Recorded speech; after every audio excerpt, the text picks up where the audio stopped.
Hello. Thank you very much for coming and for being here this morning.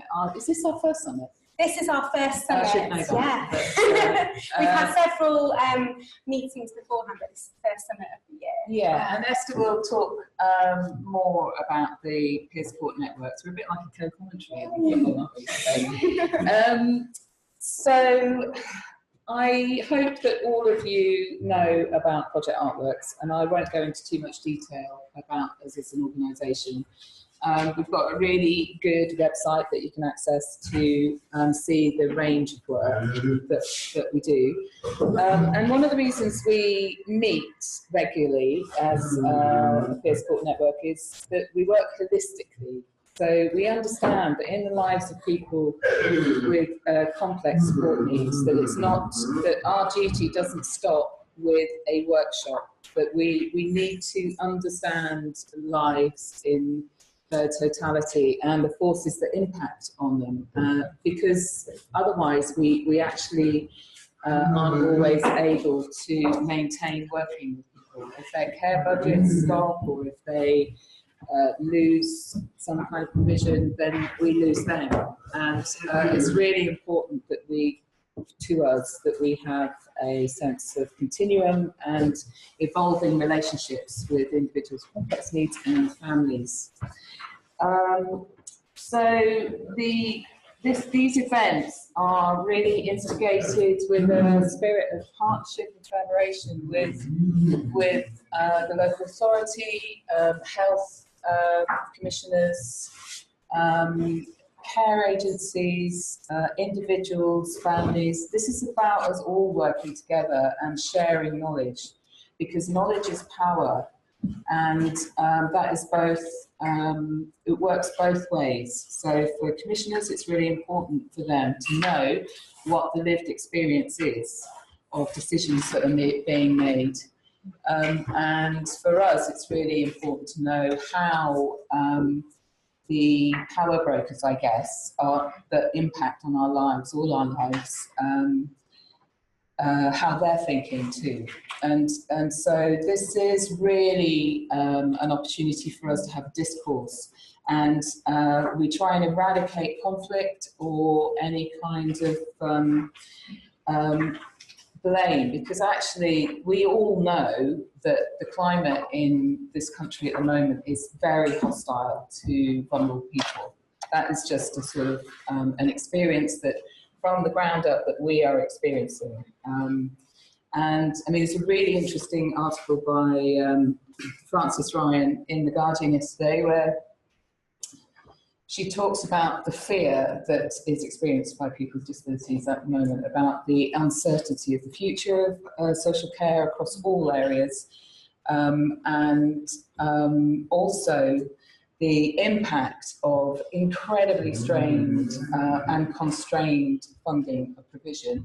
And last week, a survey by University College London found that abuse is taking place in 99% of care homes due to chronic underfunding. That is a really profound statistic. Whether it's true or not is obviously, you rely on edited information a lot of the time. But what that is where the fear comes from, because if you have someone, if you yourself are impacted by these issues, or you are desperately trying to think of a life for someone that you support, that is a key piece of information that does strike a level of uncertainty and fear into me. So what these are about and what we're about is generating and igniting and promoting community resilience, because that is going to be the key to people, the quality of people's lives into the future, is our level of resilience as parents, carers, individuals, and as providers. We hope to generate empowerment through knowledge sharing and transparency. So transparency is really important. So we need to know, we need to have a roadmap. And the more you know, the more you can, I suppose, advocate and also make decisions. and also make arguments for better outcomes in social care and in life in general. We have a national reach. Am I going to do this bit first? Go for it, yeah, why not? We have a national reach as well as a local. We run in-house programmes here 5 days a week now, and for a whole range of children, young people. I think our youngest is about 3, and our oldest is 80-ish, although it's very discreet about age. And so, the programmes work in embrace families always, and those people, community support around people. And then we also run national programmes, and for the last few years, an international element called Explorers. And I'm just going to show you a brief film that is a minute long and encapsulates what we did with Explorers last year.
So that last image you see there is quite a metaphorical image of a mountain.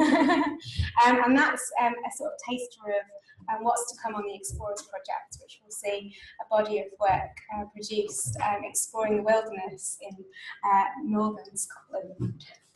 Thank you for joining us today for the first summit. Pleased to welcome some speakers from Adult Social Care, East Sussex County Council, but I thought I'd just give you a little overview for those new to the network, a sort of gist of what the programme is about. So my name's Esther, and I've been developing the peer support network, which consists of bi-monthly catch-ups, workshops and training, and 2 summits in the year which focus on some of the key issues that the families, support workers, carers and individuals with support needs would like to focus on and would like to explore with the view of greater transparency and empowered decision making. It's great that you're here today. We are live streaming today's summit. The speakers are going to be on camera, so unless you are stood up here, you will not be identified. This is because we know and we appreciate that families and carers, parents especially, struggle to make it along to meetings at certain times of the day. So we say hi to Abigail, who's just tuned in, and potentially a few more hopefully have logged in. We will kickstart the summit. I just wanted to run through the agenda. So this morning, the first half, we will have a presentation on rates of pay for support workers and PAs, followed by questions, a substantial amount of time for questions. I can see that there's some already starting to make their way onto the wall, but we'll open it to the floor, and if we really scrape in the bowl, then we'll pop over to the walls, and we'll take a break at 11:30 for tea and coffee back downstairs. If you want to sort of let off some more steam and make your mark downstairs, please do. I know that I will. Then at 10 to 12, I'll be rallying you all back upstairs, and we'll be joined by Tamsin, Peart, who is Chief Commissioner for Carers from East Sussex County Council, and Sanford-Hayles, who's the Assistant Director of Adult Social Care, who will talk to us about the Council's budget consultation and saving proposals, again with opportunity to talk about what this actually means to us all here today, and the various places in which we're coming from, and how this will impact on us, and as Kate mentioned, how we become resilient in the face of uncertain climates. I'm going to send some apologies actually. So Tamsin and Martin are joining us in the break. So we'll fill them in on a few things from this morning. And Richard Lewis, who is Commissioner for Learning Disability, sends his apologies, but with any luck, he's at his desk and we can involve him here. But Richard is quite keen for us to relay information back to him. He's also involved in quite a few involvement groups, and they are looking for more parent and carer voices. So if you would like to be involved in steering groups around learning disability, specialist support, then come to me and I can put you in touch with Richard. So without further ado, I think we will hand over to Laura Salter, who's joining us from Adult Social Care. Thank you.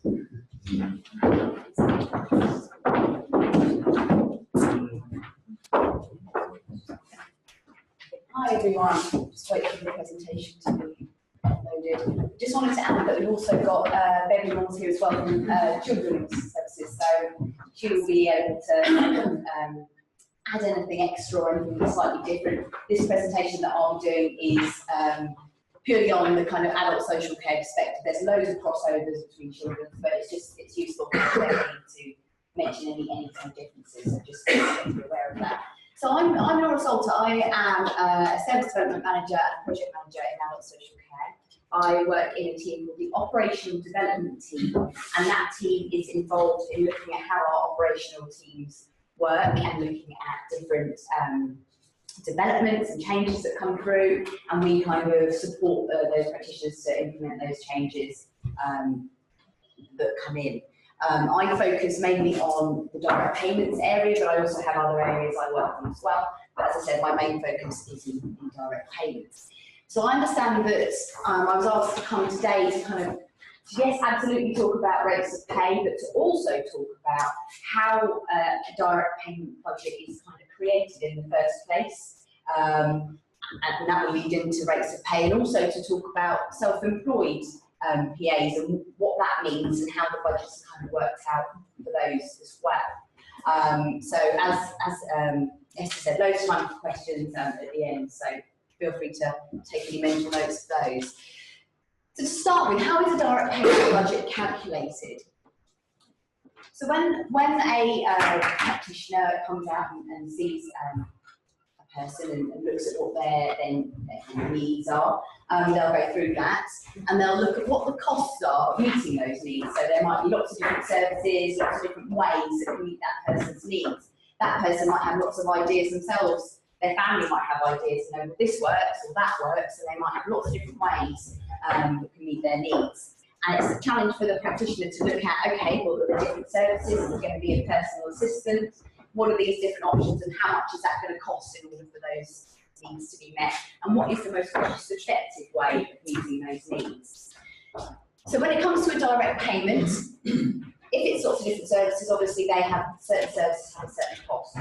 If it's a personal assistance, it's likely to mean that that person or a family member or a representative is going to need to employ that personal assistant or several personal assistants. And what that means is that we have to look at what the cost of being an employer is. So that's not just the rate of pay, that's also what happens if they go on, you know, if they're poorly and there's sick pay to be covered, or what's the insurance cost.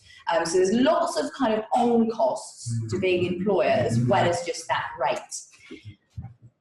We have something in East Sussex called the direct payment calculator that is used. This is a calculator where either the number of hours required by that individual or the amount that's available to spend on support and care needs is entered into the calculator.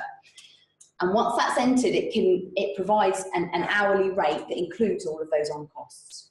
So for example, if it's a case that somebody has a PA and they have an £8.50 rate, it will add all the extra little on costs on to cover the amount it will cost for 1 week to employ that person. We'll come on to a very clear example shortly, but it's divvied across the calculator. The reason we have a calculator is so that it's fair across all clients across East Sussex. So we're not just saying, you know, if we use a different insurer here or if we use a different option there, it's to make it fair. It's also to ensure that we put the most cost-effective options in.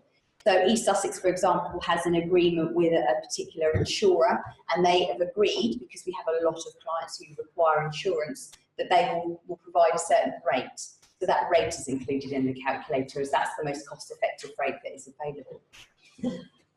The standard rate of pay, so the hourly rate of pay that is paid to personal assistants, is £8.50. That's what's put into the calculator. There's lots of other costs. For example, administration fee goes in there, there's the sick pay, there's the cost of having to advertise for personal assistants. So there's lots of other costs that go into that calculator that individual may actually never use but need to be in there. So it's a kind of a flexible working budget. Next slide, please. So this is the example of how the calculator works. So we've got Robert has his social worker Julie, and they've agreed that he's going to need 20 hours support from a PA each week to meet his needs. So that's what they've agreed. Using the calculator, Julie identifies that this will cost Robert as the employer £230.62 per week, or £11.53 per hour. That means that £120 will be paid in wages to the PA, or the PAs if there's more than one, and the remaining £60.62 per week will be to cover the on costs. So if the person goes off sick or for the insurance, and it's prorated across a year. So this is the weekly cost, and that's how that budget is made up. Next slide. So it's a flexible weekly budget. It's not saying that Robert's going to use 20 hours per week every week for that whole year. That's not what it's saying. What it's saying is that Robert can use that flexibly. So some weeks he might use more, some weeks he might use less. He might decide to do, you know, to build up some hours if he wants to go out on a trip or something like that. So there's different ways of using it. And the individual can use those hours to suit them. So would East Sussex calculate a budget based on more than an £8.50 rate? So I think one of the questions that was up here was, is it kind of a fixed rate? It is the rate that's in the calculator. So most of the time, that is the rate that will be allocated and used. It's a rate that's used because we know that you can employ PAs. PAs will be able to do their job for that rate. However, we do know that there are circumstances where the £8.50 rate is not the right rate.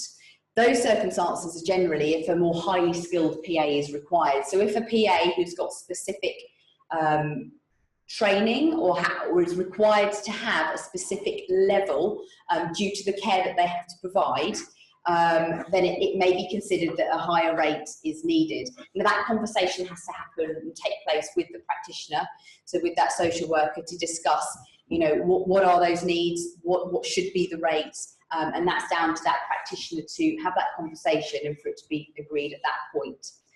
Another example here is if the individual cannot meet the needs with the available budget. So if they cannot employ a PA for £8.50, then that's not a high enough rate. If they're unable to, and the example here is if somebody lives in a very rural location and somebody is unable to recruit because the PAs are saying, well, it's not worth my while, it's really far for me to get there, and that client cannot recruit someone, then it would be an occasion where East Sussex would have to look at that and say, okay, well, we need to look at what's reasonable, what can be added on in order to ensure that a PA can be employed to attend that person and where they live to meet their needs.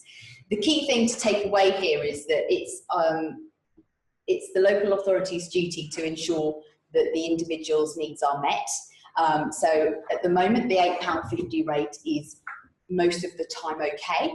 However, sometimes it might not be, and it is important and it's essential that the local authority amends that rate where necessary and where required, as long as it's the most cost-effective way to meet that person's needs. So it's most of the time, but it's certainly not a 100% blanket rule.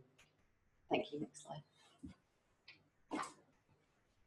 So this is where we come on to self-employed PAs, and I think this has become something that I've sort of heard about a lot more. I think people are using self-employed PAs more, and it's also something that we promote through Support with Confidence, which is sort of the database of self-employed PAs which are accredited and by East Sussex. So they go through lots of checks and DBS checks and making sure that they're correctly trained, and they are registered as self-employed. However, the employment status of a PA is determined by the work that they're doing according to HMRC. So it's not the person who needs the care and support from the PA, so it's not the individual, and it's not for East Sussex to determine if a worker should be self-employed or employed. And this is a really critical thing, because most of the time, the type of work that personal assistants are required to do is not self-employed work. So if it's regular, the same work all of the time, then it's unlikely to be self-employed work. Most of the time, self-employed PAs are kind of to fill in when a PA goes on holiday or to do some ad hoc extra work, but most of the time HMRC does not deem the work to be done as self-employed work. So even though a client may say, well, I've got a PA from Support with Confidence and they're self-employed, that doesn't mean that they would necessarily complete their work for that person as a self-employed worker. What that means is that there's a tool that HMRC provide, and you can fill in a questionnaire about the type of work, and then it determines whether the PA would be employed to do that job or whether they can indeed be self-employed.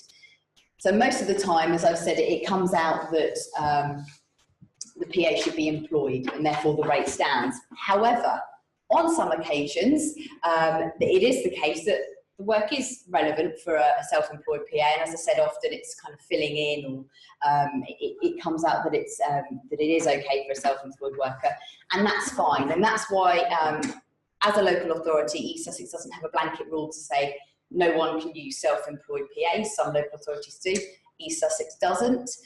It's okay to use a self-employed PA, but it is essential that the check is done, because if there's a problem, if the self-employed PA should be employed and perhaps that self-employed PA, I don't know, becomes pregnant and then says, oh, actually, I think, you know, I'm entitled to some maternity cover, or there's some confusion, it will be the employer who would be employing that PA who would be liable for that. So it's really important that there is an awareness of that. Next slide, please. So in terms of the rate, and this is about Support with Confidence PAs, so I've kind of already covered that absolutely fine to use Support with Confidence PAs, and it's important that we check though if they are indeed self-employed, should be self-employed or not. In terms of the the amount, because obviously self-employed PAs generally charge sort of a different rate. They might be charging £15 an hour, and on the calculator, if we go back to Robert's example, I think it was £11 something that was available. So there wouldn't be enough money in the budget for that self-employed to do that self-employed PA to do that work. So what we would say in that instance is that the self-employed PA should be working at a rate which would be £11 something, whatever that was in the calculator. If they won't, thank you. If they're saying, well, I have this rate and that's what I do, at that point, then there's sort of a different option, and it's about whether that's the most cost-effective way of meeting that person's needs. So the practitioner can look at what the home care rate is in that area, because often that's a lot higher. So for people who receive home care from an agency, they can apply that rate, and that may cover the cost. But if that doesn't cover the cost, then that's the maximum that they can go up to, unless it's the only way of meeting that person's needs, and it's essential to have that PA and to have that service. So there's a little bit of sort of querying it that sort of has to be done and has to be checked. But most of the time, as I said, it's not the case that self-employed PA can be self-employed. Next. So in some cases, you might have a mixture of employed and self-employed PAs, and it's really important to use these support services. We have People Plus and Possibility People at the moment. We've actually just completed a re-tender of those services, and the new support service, Vibrance, is in place now, replacing Possibility People. So there's 2 new services there. If a mixture of employed or self-employed PAs are used, or just anyone, it's really good to use the support of the support services for budgeting, because a lot of the time the budgets that they can do are more specific to the individual. So the calculator is more generic, it ensures there's absolutely enough in there. But when it's done through the specific, I'm going to have 2 PAs, one of them self-employed, one of them's not, these are the hours, this is how it all works. There's often some kind of a little bit left over in the budget that's supplied by East Sussex, and that can be used a little bit flexibly. So it might be at that point say, well, actually, yeah, my self-employed PAs can be covered with this little bit extra. I'm not going to need the administration costs in here. I'm not going to need certain other little extras, and you can use that flexibly in there. What I would say is, in terms of that little bit extra that's in the budget, I wouldn't say to anybody that it's okay to increase, if there's an £8.50 rate being used, to increase that to a £9.50 rate or a £9 rate, because at the next time that there's a review, it may be that there's a change in the budget and they may then no longer be able to afford to pay the PA at that rate. But there is something that clients can do to reward their PAs, perhaps for long service, and that's to give a bonus. So at the end of a year, if there is a little bit left in the budget and it's been looked at and it looks okay, then a small bonus can certainly be paid, as long as it's checked to make sure that there's money for that in the budget. I am aware that the £8.50 rate is difficult if a PA has been working for a long time and hasn't had an increase. So that is something that's possible. I don't know how many slides I've got left. Well, Yeah. this This is my last one. Yeah. Right, and then I'll come on to some questions in there. So needing help as an employer, I've just mentioned that there are the support services. It's really daunting and it's really scary. So it's really important that we do have the support services. They, I think I've had a lot of feedback that they haven't really been doing everything that we have been asking them to do. I think we've had some feedback that their services could be better, they could be more available, and they could be working with our clients a lot more, and kind of bringing clients in to talk about what they need from those support services. So under this new contract that starts at the beginning of April, we are going to be holding some kind of meetings to get everybody together, and then we want to hold some events to encourage sort of participation from clients and from people who kind of receive their services, to see if there are other ways that they can provide their services and to make sure that they're more accessible. And even things like making sure that they're doing newsletters about pay rates and about their budgeting services and different things as well. So I'm looking for that to sort of improve and be a more accessible service moving forward. So that's the essence, I'm sorry there isn't a black and white answer in terms of the rate. It's most of the time it's an £8.50 rate, unless there's other circumstances. And then the self-employed element is a complexing element, because it's not down to the local authority and it's not down to the individual. It's down to HMRC whether someone is self-employed or not, and then we have to look at what would be the most cost-effective way of meeting that person's needs. Thank you, Laura. We're going to take some questions, but I just wanted to allow Beverley some time to talk about children's services and the equivalent information. Beverley, do you just want to stand over on that side? Great. So I'm Beverley Moores, and I was Operational Manager Children's Disability Service, and at the moment I'm Acting Strategic Lead in Children's Services. We try to work closely with adult services, so we know each other well, and we meet with the service providers as well as the support services as well to look at the joint issues. There isn't anything that Laura said that struck me as different for children's, but the devil's in the detail, and it's when you get into specifics, sometimes we do operate slightly different. And that is one of the differences with children, that we have a much smaller number and we can be a little more bespoke. So like Laura was saying, I think there are always exceptions. There are individual situations that we can look at to see whether we need to change things. In terms of things being black and white, in one sense they absolutely are. We have our operational instructions, and hopefully parents have guidance about what we do and don't do. And one of those things is the rate that we've determined. But as Laura says, we have to meet need. And so on an individual basis, we will look to see whether that need is likely to be met. Sometimes there's a tolerance there. For example, if a parent has been looking after their child quite ably, but actually needs a short break, but we think that they will be able to recruit, there might be a period before they recruit. So there are slight differences in our tolerance, because of course the parent has the full-time care of the child, and also they go to school as well. So, and also some of our children have joint packages with health. So all those things actually make slight difference on an individual basis. However, the essence of it is the same. Thanks, Beverley. We're going to speed things along and allow enough time for questions, and I'm going to pop up here with you guys as well. In the first instance, we just wanted to open it to the floor. If anyone has any specific questions for Laura or Beverley, please let me know.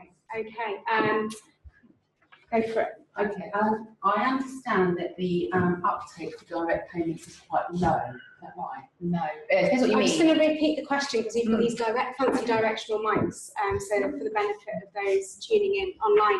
So the question was, I understand that the uptake of direct payments is quite low. Is low. So do you mean nationally? No, I mean East Sussex. I was told by one of the commissioning managers actually that the uptake of direct payments is quite low compared to other services that are provided through East Sussex. Okay, so in adult social care, out of all long-term services, so services where that people have over sort of a long period of time, for longer than a year, it's 32% that people have a direct payment. So we've got about 1,500 people in adult social care across the county who have a direct payment.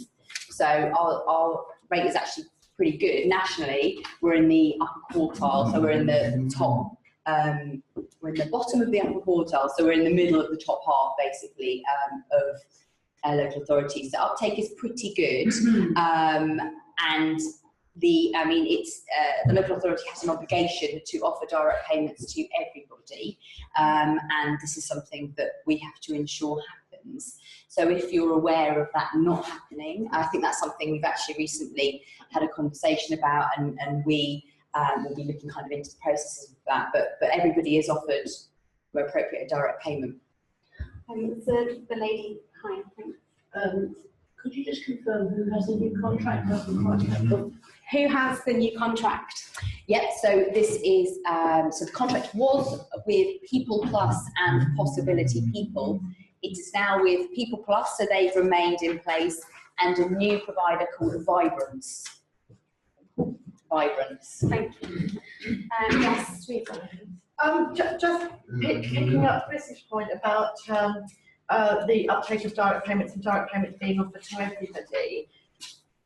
Am I right in thinking that we tend to think about direct payments in terms of employing PAs, but people who actually can be on direct payments, but actually using their choice of agency? So it doesn't. Is that right? So if unless somebody wants, if somebody wanted agency care in, but if they didn't want to go with their sort of adult social care approved providers but wanted to choose their own, that's also considered direct. So can individuals choose agency care in place of a registered provider? Yeah, really good question.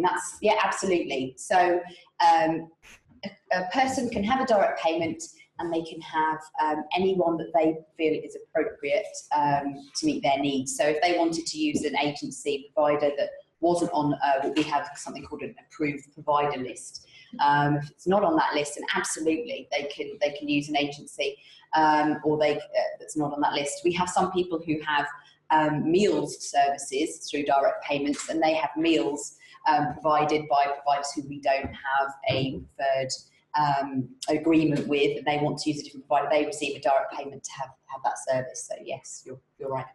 Shall I just say for children's services, direct payments and the use of personal assistance is extremely popular for parents, but it is quite difficult for them to recruit, and so the number that we have doesn't necessarily reflect the number that would like to have a direct payment to employ a personal assistant.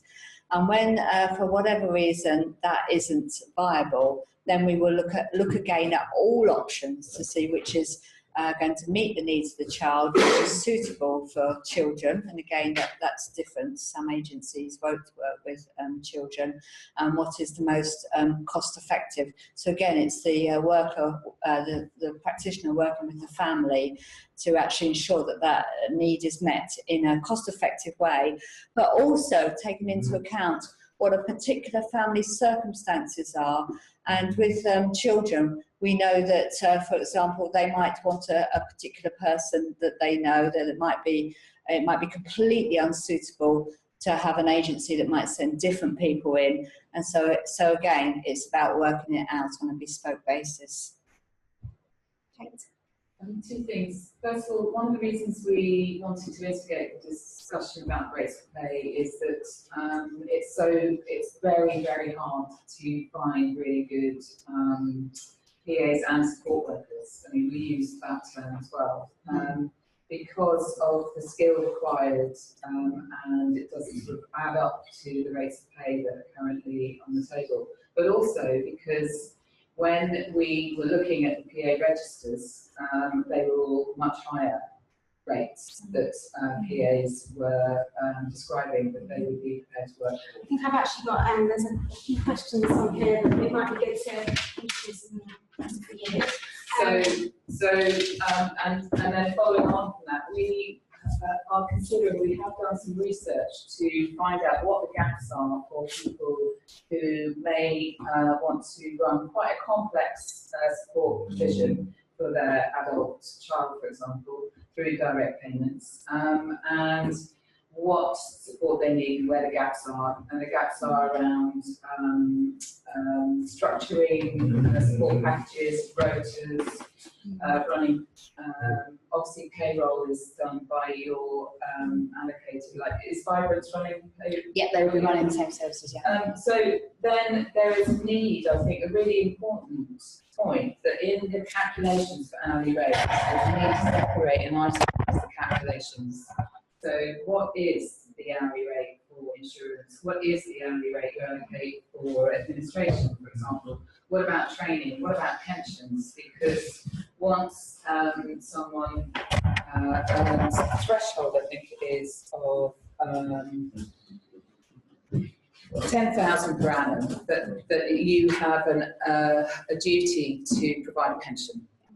And in the returns to direct payments, there's no place to put pension payments, and we want to know. I think it's really important that that is calculated in the hourly rates and how that works.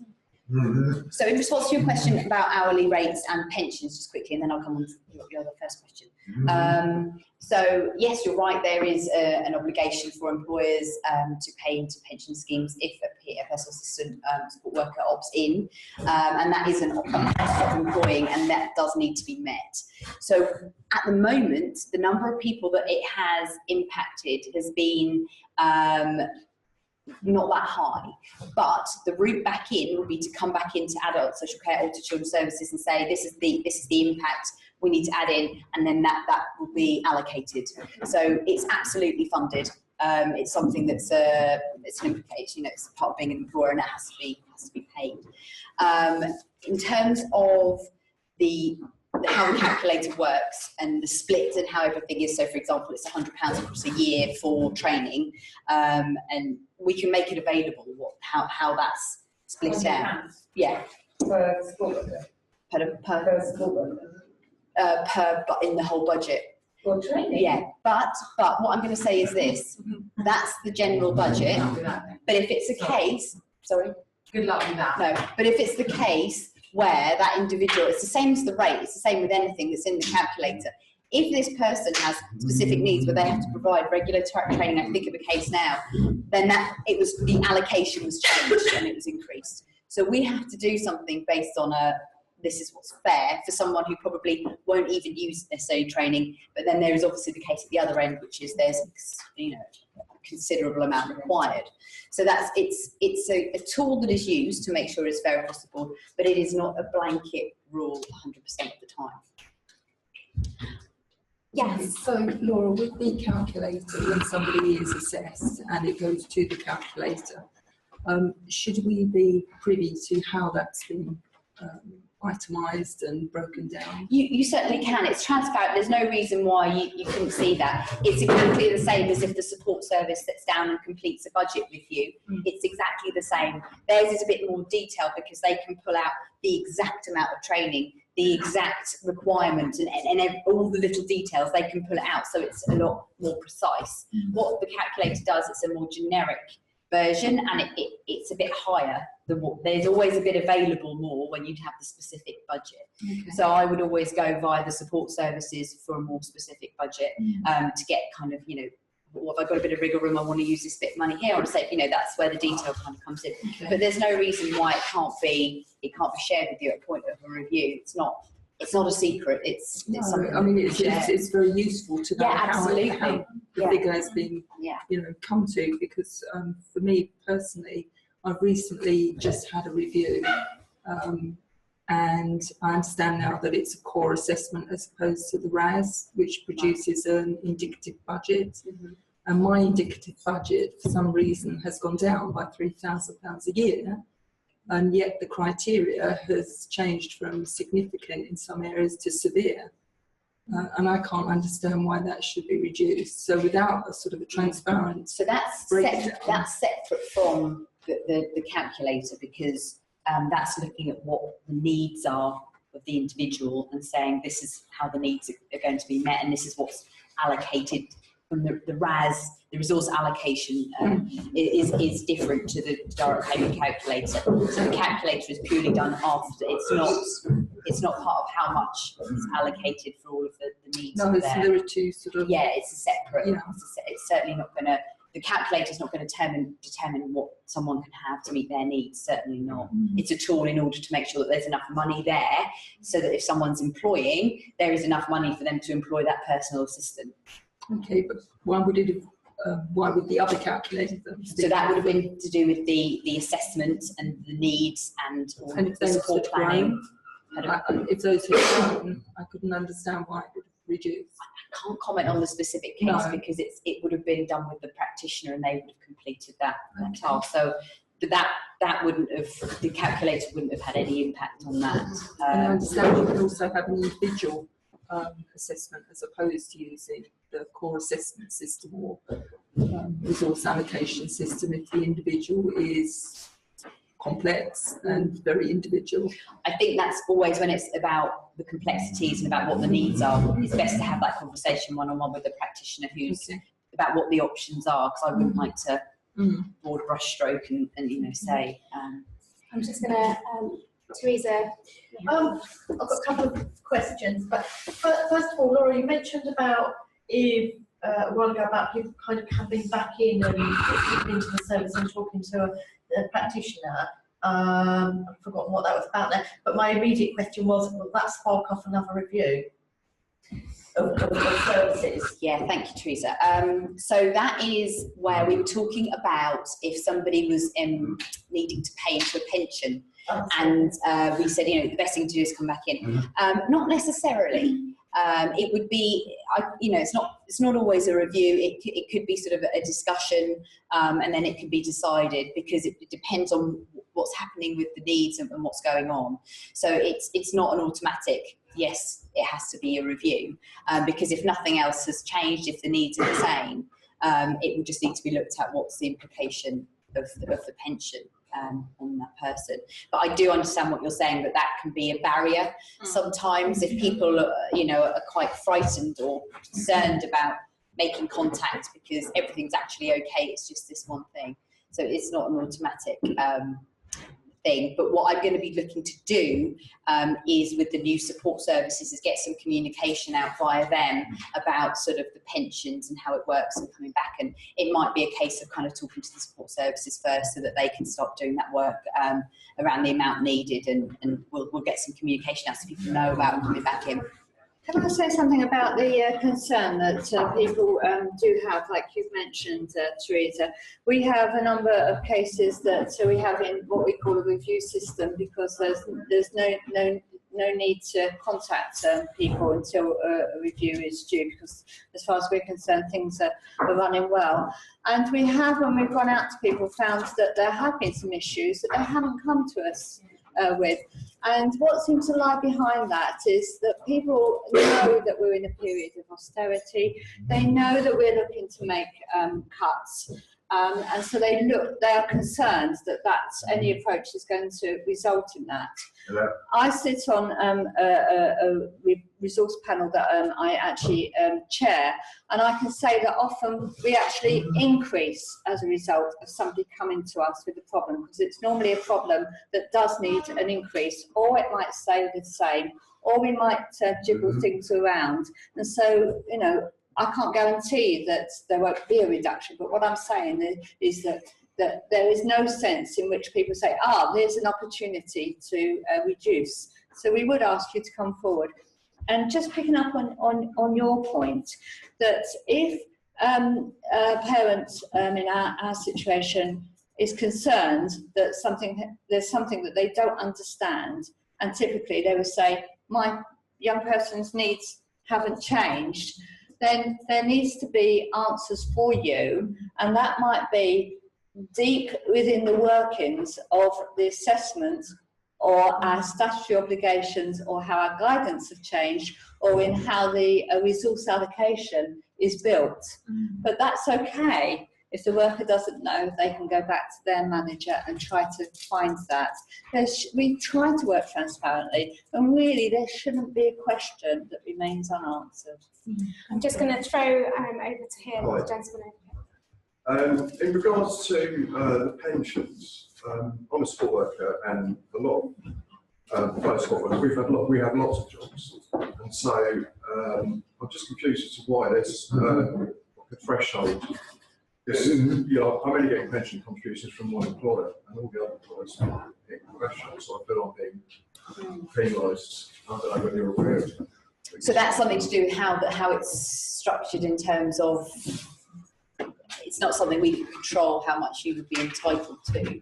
Are you following national rules? Yeah, absolutely. They're really unfair. Yeah. I'm being penalised for having we have multiple jobs. I hear what you're saying. Yeah. I mean, the rules are determined not by us, so we have to just follow what we're legally obliged to do. So in terms of pensions, if you're entitled to a contribution from your employer, and that employer is paid by, uses the money from a direct payment, then it's essential that the local authority will provide the funds for that purpose. If you're not entitled to money, then it won't be there. But so it's based on. It seems like a very odd, arbitrary sort of rule. It's very challenging for personal assistants because it's this particular group who are very affected because of the type of work. So often it's for lots of different people, and it might be ad hoc or it might fluctuate. And unfortunately, it might be really great for people who are working in big companies or whatever.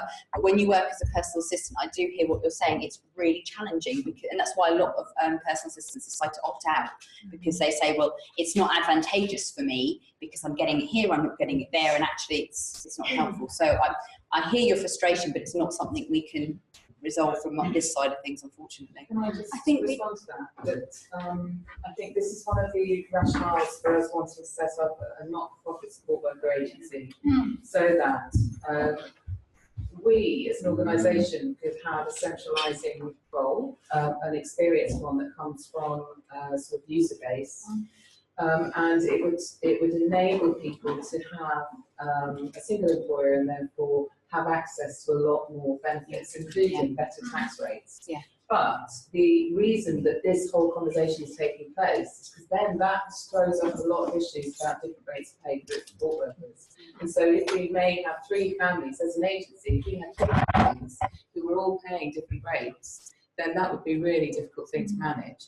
So there needs to be some work, development work around this, because in the end it could be a much more cost-effective way of both supporting families with the logistics of delivering a really complex support package, and also support workers to be valued, because they are an incredibly valuable resource. And at the moment, I mean, nationally, it's not just a local picture, they are not valued. They're not valued in their rates of pay. Below the national living wage. So if we're saying since 2000, I think we have a question here, which is why have the rates of pay for PAs remained the same since 2004? It's two raised in your own. Yeah, I know this is incredibly challenging and it's very frustrating. The reason they haven't gone up is because of the current climate and the current situation. However, it is something that Beverley and I have actually been looking at. The calculator as a whole, generally we need to make sure that it's up to date, and it takes into consideration kind of all the changes and legal stuff that kind of comes through.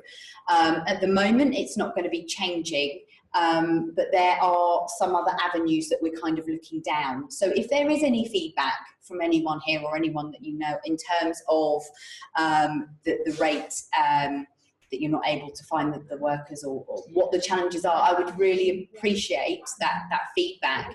I think we are aware, I mean, it hasn't gone up, which does seem incredibly unfair. We do have a driver, you know, we want to promote direct payments, we want people to use personal assistance. It's an incredibly cost-effective way for the local authority, and it's incredibly beneficial for individuals.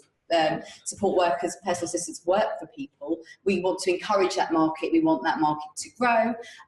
So it is something that we're looking at, and we are taking it sort of seriously and seeing if we can kind of bring that in line with some of the other uplifts that we do. But it's something that we have to look at, because the employment calculator is quite a complex thing. And as you say, there are potential more complexities. So it's a slow goer, but we are aware of it, and more feedback is really, really helpful for us at this time. Yeah. Yes, absolutely. Not for profit support worker agency, for complex. Yeah. That's an area. I think that would be brilliant. Yeah. There's a Absolutely. question that relates to talking about a marketplace. So this question was, I went on the Support with Confidence website, the directory for PAs, a few months ago, and almost all the PAs were charging above £8.50. More recently, I went back to the website and the hourly rate column had been removed. What happened? Do you know, I can't answer that one. That's one that I would like to take back to my colleagues who do Support with Confidence. It is something that I've picked up with my colleagues in there, that it's confusing because there is a rate on there, it doesn't match our calculator, and we're saying one thing over here and something else over here, and that's really confusing. What I have said in this presentation is the kind of line, if you like, on how funding is allocated, and that's how it is. the answer is probably that a lot of those personal assistant support workers will probably be employed anyway, so that rate would be employed. I don't think so.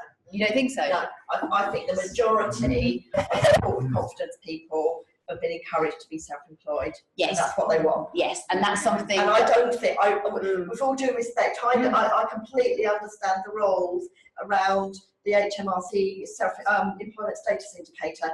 I very much doubt that conversation happens very often. Yeah, so that's another conversation that I have had with Support with Confidence, because I was concerned about this kind of saying one thing, saying another thing over here. And it's going to go into the training that PAs have. So they have to have certain sort of training and things they complete. It's going to go in there that they can't dictate whether they're self-employed or not. It's not down to them. So we're going to put a bit more on there in that. And I will be looking at what's recorded in terms of the rates with those guys, because it's really confusing what they're kind of advertising. So that's ongoing work. I think we've got time for just one more question. Sorry. We will revisit the questions at the end. Yeah. It is a quick one. What do you do if you can't find staff, yet you have a provision? At the moment, my situation, I'm more or less the PA. So I don't work anymore. What do you do? So that question was, what do you do if you are the primary caregiver and you can't find anyone? For an adult. Young adult, yeah, 22. Yeah, so I think we want you to come back and talk to us and say that you're having problems and you're not able to. We want you to work with our support services to see what the options are in terms of recruiting, why that's not working. We'd like to work with you to address. It's the money, Laura. We've established, we've changed the advertisements several times. So what we want to do is work with you on an individual basis and say, right, what's not working, and work, and look through it and see what we can do to make it work. So I would do that with my resource officer. Yeah, so you would come back and talk to them about it. We'd involve the support services and we would look at the case. What I'm not saying is that you would necessarily receive more money. We would have to look at what the options are to make sure that every kind of possible way has been gone through and addressed, to make sure that you can find somebody. Yeah. We've got two more questions here and here. So yes. Quick one. When personal budgets are sorted out by practitioners and the direct payments are used, does that cover the daycare and the personal assistant? Is it clumped together and then does it all come out of the direct payments? So it's daycare and personal assistant costs put together within the direct person's needs are assessed. Okay, some of it will go to daycare, some of it will go to independent living services, blah blah blah, whatever, day-to-day living. Is it all clumped together and is it all paid for by direct payments? Well, it depends what you want to happen. So most of the time, does it all come out of one budget? So it all comes out of one pot, but you can have that as a direct payment. You can have a commission service. You could have, however it wants to be mixed up. It's all in one pot. That's a social care personal budget. In children's, there will be a personal budget for a child that can be made up of social care, education and health, and each of those might have different forms of, they might have directly provided services within it, they might have cash going to the parents as a direct payment, and they might have invoicing to the local authority. But all that really doesn't matter in a way.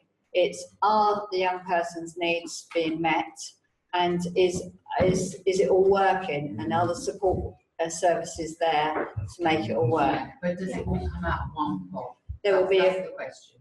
Well, there will be different strands. For social care, it will be from one pot, and then education has its pot, and health has its pot. At the moment, it does. The ambition, obviously, you'll be unsurprised to hear, is that there will be joint budgets. But given the complexity that we've already discussed today, you can imagine how complex that's going to be. But wouldn't that be great? Thanks. I think we have one question from the online attendees. We talked about earlier in terms of rates of pay and all the conference that's PA register. It may be something that needs to go back to your colleagues perhaps, but in terms of the rate of pay that was being advertised, as you said, it's confusing if you register with this over that rate. This year in 2018, when the family looked, there was only one PA who was registered new this year who could meet that rate of pay. But now taking those rates away seems even more counterproductive to families if there's such a small minority that will meet that rate of pay. If you've got hundreds of PAs listed on there, families to trawl through. So just to say, even if there's a disparity, it's useful for families to know. Yeah. Otherwise, it's huge. Yeah, exactly. So that's something I'm going to jot down in a jiffy, and I'm going to go. We have kicked off these meetings, as I said, because we've been talking about the kind of saying one thing and saying another. So I have started them. This has been really helpful because I've got some specific examples, and we can kind of go through and amend those. So I appreciate that. Okay. Thank you. We will revisit some of the questions. There's several here at the end. And we're going to take a 20-minute tea and coffee break, and also welcome to revisit workshop downstairs, art action downstairs. So we'll be back up here at 10 to 12 to welcome Tamsin and Martin Hayles. Beverley, thank you so much for presenting. We're going to start back with the second half now. I know Laura had to scoot off, but I'll send my thanks to her on behalf of the network for speaking. Also, I'll relay some of the key questions back to her because I know she's got quite a bit to take back to her colleagues. And Beverley, thank you for adding in on the children's services. It feels like maybe we should do a separate workshop around the way in which that whole side of things is structured through education, health and social care. So thank you. So I will be sending off follow-up notes and a link to watch again. So that will be an unlisted video link on YouTube that I will send to the network. So if you wanted to re-watch anything from today, that will be made available. So I think we're going to get straight on to the next topic, which is the East Sussex County Council savings proposals, and what that means for carers, support workers, PAs, but individuals with complex support needs in East Sussex. And I am really pleased to welcome Tamsin Peart, who's Chief Commissioner for Carers, and the Assistant Director for Adult Social Care, Martin Hayles, to talk about the topic of the budget consultation. So if you'd like to take the floor. Can I ask if we can show the film? Yes, we have the film. Yeah, we'll show the film. So there's a film that just describes the sets in context all of the adult social care savings. So if we watch that first, then we can discuss what else we want to do. Sorry. Yeah.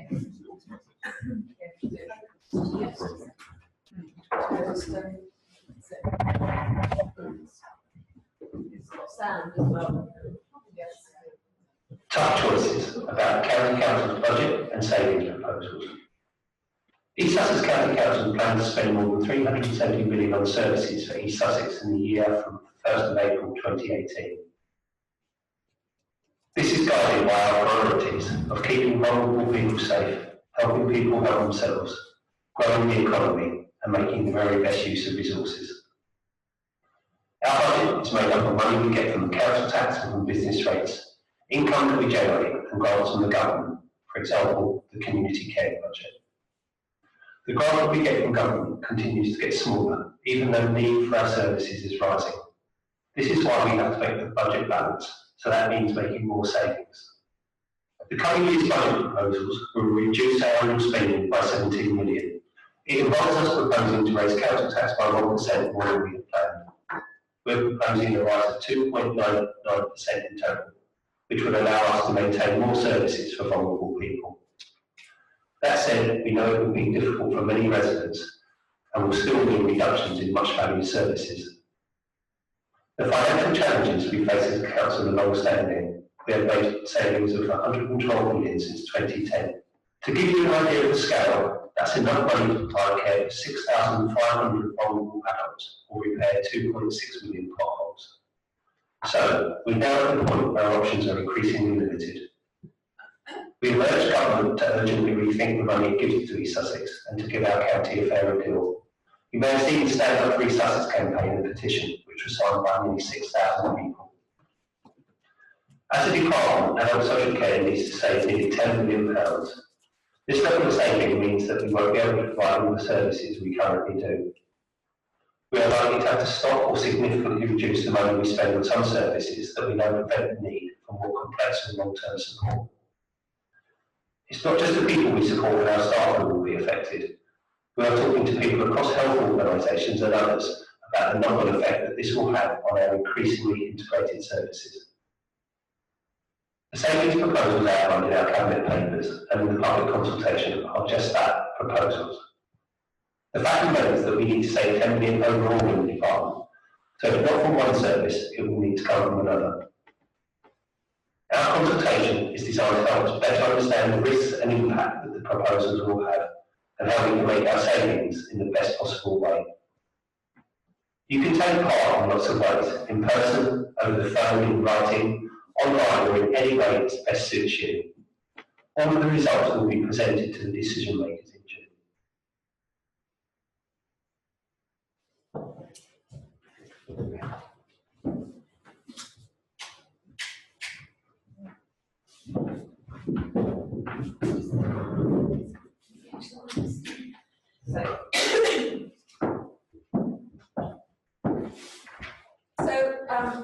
That's a kind of overall summary of the savings that we need to find in adult social care. What I have got here is a presentation specifically about the impact on carers.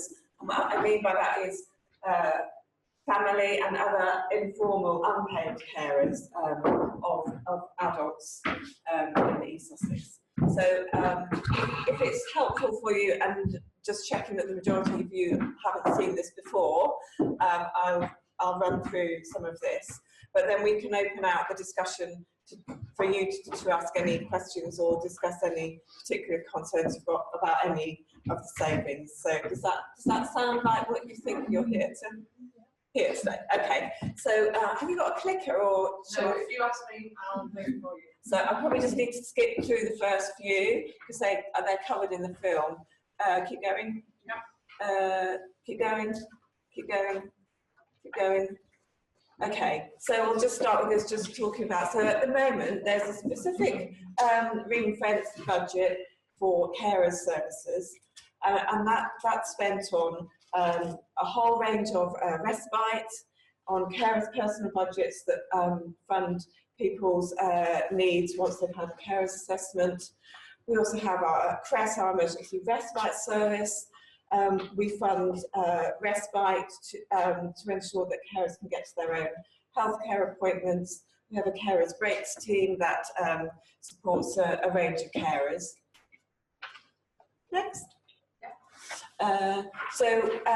We fund Care for the Carers, which is our carer centre for East Sussex. So we have a whole range of information, advice, emotional support, care engagement and peer support provided by that organisation. And then we have a range of other support that offers information, training, short-term support and targeted support for carers. Next. So we have a legal duty to meet carers' eligible needs based on the national eligibility criteria in the 2014 Care Act.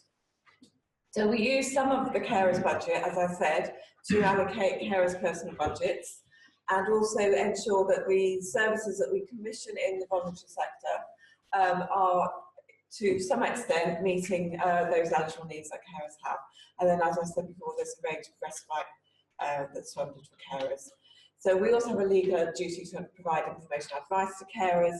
And I always put CRESS down because although this isn't something we have to do, we recognise the importance of having an emergency backup plan for carers and how much peace of mind that gives. So just to give you an idea, 7,800 registered CREST plans. So 7,800 carers have a registered plan about what might happen in an emergency and can carry a card with that single 24/7 phone number they can call, or someone else can call when they are unable to care. And then there are things that come into it. And that isn't used very much, but the peace of mind that that provides to nearly 8,000 carers now is really important. Okay, so what's next? So future commissioning. We're at a situation with our contracts with our voluntary sector providers, such as Care for the Carers, that they're coming to an end in the next few months. So what we'll be doing is using this consultation period and some of the consultation that took place last summer as well to inform how we commission new services. We will have less money, there's no doubt about that. There will be less money in the pot. But so it's really important that we hear from as wide a range of carers as possible about what your priorities are and what matters to you most in how you are supported as a carer and what helps you to sustain your caring role. So we carried out some consultation last summer. And the key themes that came out of that were improving contact with health professionals and raising awareness of the role of carers, particularly within health, improving information about carers' rights and services. There's a lot out there, but sometimes people don't know how to find it. And I think also we meet lots of people who haven't given themselves the title of carer. They don't see themselves as a carer, they see themselves as a parent or a partner or whoever, just looking after someone. So then they're not actually finding out about care services, that additional sort of barrier for them. So improving access to respite and the range of services on offer and providing more tailored end-of-life care support. Those are the key things that came out of our consultation.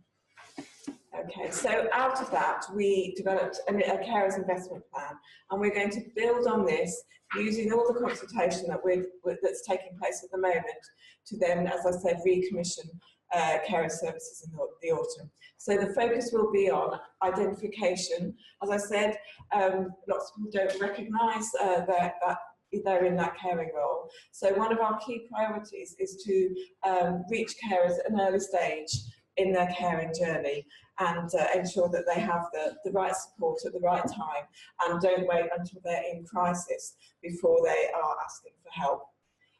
A single access point, so one place where carers can go to receive information and advice and get all that signposting to the wide range of services that are available in the county. Universal services, so we want to try and ensure that some of our services are available to all carers across East Sussex. So that might include things like peer support, engagement, and perhaps some training that wouldn't be targeted in a particular way or have any particular criteria other than you being a carer. And then some more targeted services which might be condition specific, such as around dementia, acquired brain injury or learning disabilities, emotional and practical support for carers who really need it, and as I said before, looking at how we support carers who are caring for somebody at the end of life and the bereavement support that some of those people might need afterwards. So what we're asking you to do really is because we need to make savings and we're recommissioning, is hear from you what's important to you as a carer. How can we reach other carers at an early stage? How can we best provide that information and advice that many people need? How can we best support you in your caring role? And what services have you used or would you like to use that you haven't been able to find out about, for example, or you know aren't currently out there that would be most helpful to you? Okay, so going back to the main consultation, have your say. We will be taking note of everything that's said today. You can fill in an online survey, you can email us, you can phone up and give your sort of feedback over the phone. I've got some paper survey forms with me if anybody wants to fill anything in on paper today, or you can feedback I'm sure Project Artworks would be happy to, I'm looking for Esther, to feedback, you know, as a group if there are some key things that come through. So just, you know, please do tell us what's important to you and what you'd like to see. And it will make a difference. As I've said, we are, you know, we will have less money, but we need to make sure that we spend it in the right way. So, you know, please do talk to us about that. So that's really the sort of a summary of the carers savings. So shall we open it up to any of you to kind of ask any questions or? Mine's with regard to respite. Yeah. I haven't been able to access that myself because the respite that's available for my young person isn't suitable. Right. So that's my predicament, really. Okay. I don't have an easy answer. Well, I don't have an answer for you on the spot. So I do bespoke sort of. Right. So okay. So right. And you don't have a personal budget to try and kind of. I do, but I can't find providers that are suitable. Okay. I think. Sorry, Martin Howes, Assistant Director. Martin, would it be okay if you sat to the Yeah, front, sure. just because you've got these directional mics? When we get questions like this, it's difficult to answer them in public because there are a whole range of questions about there not being providers for certain services. That's always been the case, never mind the cuts that we have. But I think what we do is we can take that away and have a look at it in a bit more detail and probably have an offline conversation with you. Make sure that we're able to I'll take discuss your it. details. Thank you. Yeah, because I don't think we can resolve it here. Yeah. No, it's just really sort of highlighting that perhaps a broader range of respite opportunities would be useful. Yeah, and I suppose what I'm saying is it's always been the case that the types of respite we have, that there is a broad range. But one of the difficulties is around providers of those services. If the providers of the services can't provide more specialised, more tailor-made services, that becomes difficult for us. So there's one question. It's not necessarily a question directly associated with reduction in budget. It's more to do with marketplaces and there not being sufficient providers or enough tailor-made providers to offer services to specific groups. Being able to utilise the budget in an individual way. Well, that's true. Yeah. So we'll look at that. Yeah. Thank you. Outside of the meeting. Chris. Very quick question. The consultation forms, are they available online? Because I did have a look after the Yes. meeting, Okay. and they did seem to be accessible. Okay, so I'll tell you how to get them, and if you're still stuck, let me know. So if you go onto East Sussex County Council website, scroll down towards the bottom of the page, there's something that says Consultation Hub, I think it's called. So if you click on the Consultation Hub, that takes you to all the open consultations that are happening at the moment. And if you go down through there's a list, there's one that says Adult Social Care Savings.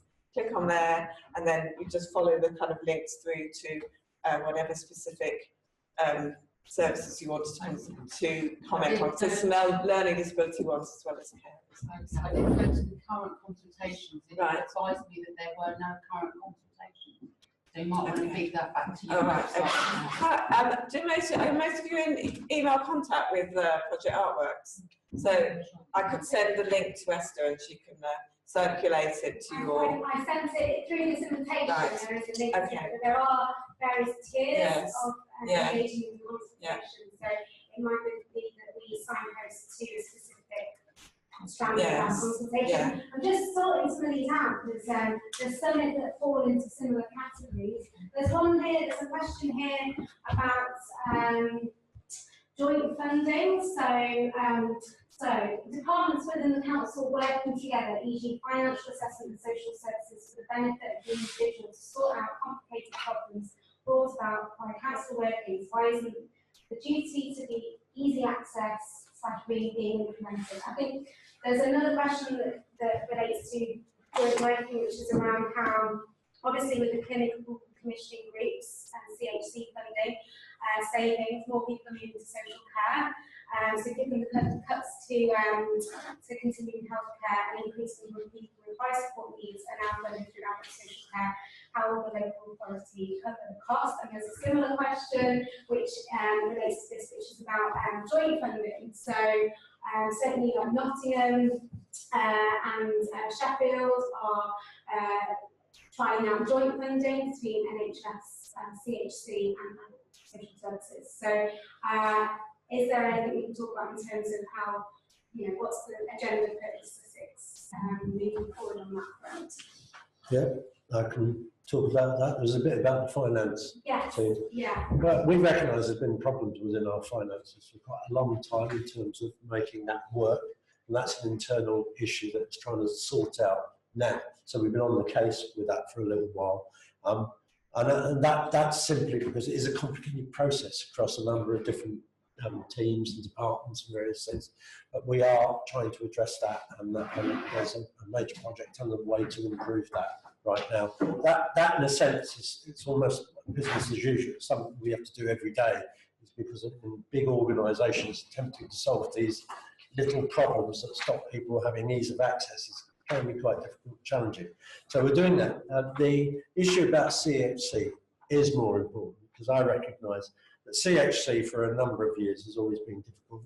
And in fact, it's a wider issue than that, and that's the one of the absence of sufficient integration between health and social care services is a real issue. It's not an issue that local authorities or indeed our local healthcare colleagues can support on their own. It is a national issue. I don't probably need to tell you this. You're probably fully aware of the debate nationally around funding for the NHS and funding for adult social care, which is sort of hiding in the shadows slightly, which is one of the reasons why the debate around CHC is so important. So CHC being the mechanism by which health assess people with ongoing health needs, and you're quite right, there is, in fact, I would say, the debate around the decision-making process about whether it's a health need or whether it's a social care need has plagued us for a long time. I'd say over 40 years, and that's the time I've been in the industry. So I understand that happens. The difficulties around it, I think there's two things impacting on why some of this is happening now. That's human behaviour, which is as soon as budgets are tight, people protect their own budgets. That's what they do. So no matter what we do as groups have managed to say, no, we need to equal out, there is a process by which people should follow. In complex cases, that often becomes the hot debate about whether something's a social care need or whether it's a health need. Now, whatever you personally believe in that, and whatever I personally believe in that, one of the things we want to do is level that out. So we have one assessment of need, and it should not care by having a pooled budget as to whether a person has a health need or a social care need. So we're aiming to integrate all of our budgets to the entirety of a footprint of about £850 million, and of which CHC is a part, and we will move towards that over the next 2 years. So the plan is to move towards that position by 2020. Now, what I will say is being realistic, whilst we can change the processes, we can't always change people's behaviour. And I think you can't underestimate that part of the process. The cultural change is really significant because it's been a very successful system since 1948. And this is a bit of a bombshell for many people. Martin, following on from that, who will be doing the assessments? Because from my experience, I used to head up the post-16 provision at Blind Gap, but I've needed to give up my job to become my son's carer. And to finance that, I've become a shared lives carer. So I have 2 other young men living with us. And part of the problem seems to be, for Noah, I've been waiting 2 years to be referred to the right social care team. In the end, I gave it up until I gave up work to have that initial assessment. It still hasn't been done, and I've been chasing that and chasing it and chasing it. And I know those teams are so incredibly stretched, and that's the 3 strands of social care as well. So if they're going to be doing those assessments, my question is kind of, is it going to be them? And if so, is the right resource going to be put into those teams to make that sustainable and manageable? For a former worker, you'll know some of the answers to some of this debate, won't you? Which is around trusted assessors, how we use assessment as a tool overall within teams, and we've got to become more creative about that. There are a lot of processes, and it's really quite interesting because trusted assessor is a term used that whoever assesses, whoever, be that a provider or be that an assessor or a commissioner or whatever, we should acknowledge the value of that assessment and should take that assessment into account and only do it once. That's the process. Now, I'd love to be able to say, right, it works brilliantly. Well, yeah, it does for many people who are confident in themselves, who are able to establish relationships across a network of all sorts of carers, professionals and others. It works. It does work. I've seen it work. Absolutely. It hasn't worked for me. Absolutely. But that's not to say it doesn't No, work. it's not. And I think that's what we've got to get on. So one of the things, in fact, I've just been talking about it in the last 2 weeks, is around how we can develop that through, we've managed to streamline points of access. We're getting better at that. But I still think we need to do that trusted assessor bit in a much more comprehensive way. And there's also, we want to change the way we assess. Generally to a much more assets-based approach, because we know we need to work through that with people. So, because we do know what happens when people assess as well, it becomes a bit of a shopping list approach to care. You don't even get to that. Yeah. Can you expand what you mean by an asset-based approach? Well, we want to look at the value. I mean, the really important things for me is that the situation is not going to change. Well, if you look at social care and healthcare since 1948, it's been a dependency organisation. So, in other words, you go to it if you require help, and traditionally what people have got is help. Generally speaking, they don't always acknowledge what you've already got in terms of your own assets, your own ability, your own networks, all of those kind of things. Now, that will become increasingly more important to acknowledge and to assess properly so that we understand what people's strengths are, what they want to happen, rather than a dependency-based system. Now, that may feel, of course, for some people with huge needs, that's a big jump. But I think it's not as big a jump as we like to think it is, because one of the things we should do, and probably some of your experience, is it's because it's that dependency service that you're not actually getting what you need. We're not matching that up adequately. So what they're probably saying is, we've just got far too much work, therefore we'll keep you somewhere down the waiting list because it enables us to manage it. We know that happens, and that's because the way the system has trained social workers, occupational therapists and everybody for the last 40 years has been about dependency rather than saying, what are people's strengths, what can we use in the community, how do we work with providers of services in a different way. So it's a bit of a revolutionary approach that we've got going on. This is not going to be resolved by moving money around. Can I just make a suggestion to Mel's? Given that we've got limited resources, and we've got limited resources in money, in human resources, etc., time, etc. If adult social care were to stop doing annual reviews, would that free up a bit of time to do some new reviews or assessments? Just an idea. Well, how we do the reviews, yes. So if we enable, and that's part of what I'm sorting about, is it's, you're more than capable of doing a review. And we know that. And I think it's about trusting people to do things differently in the system. We know we can move through more.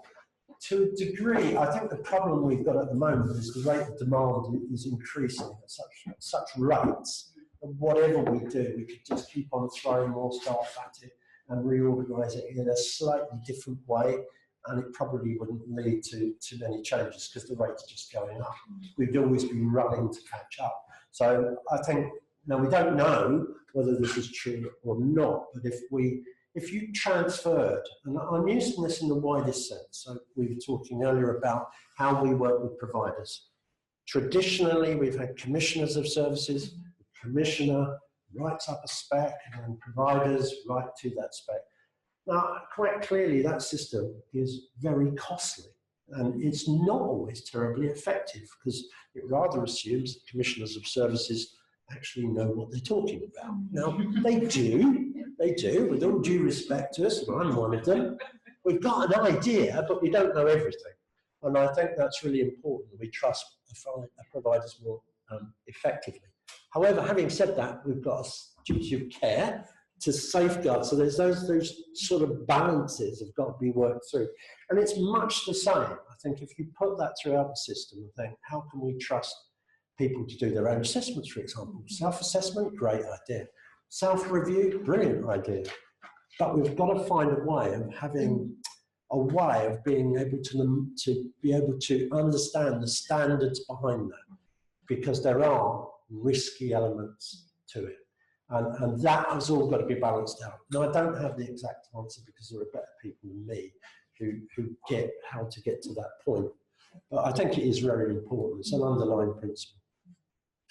Can I just, I completely agree with that, the asset-based approach is the one that will lead to greater resilience. Yes. And given that it's possible that there will be a continued reduction in state support for vulnerable people, that's really important. And so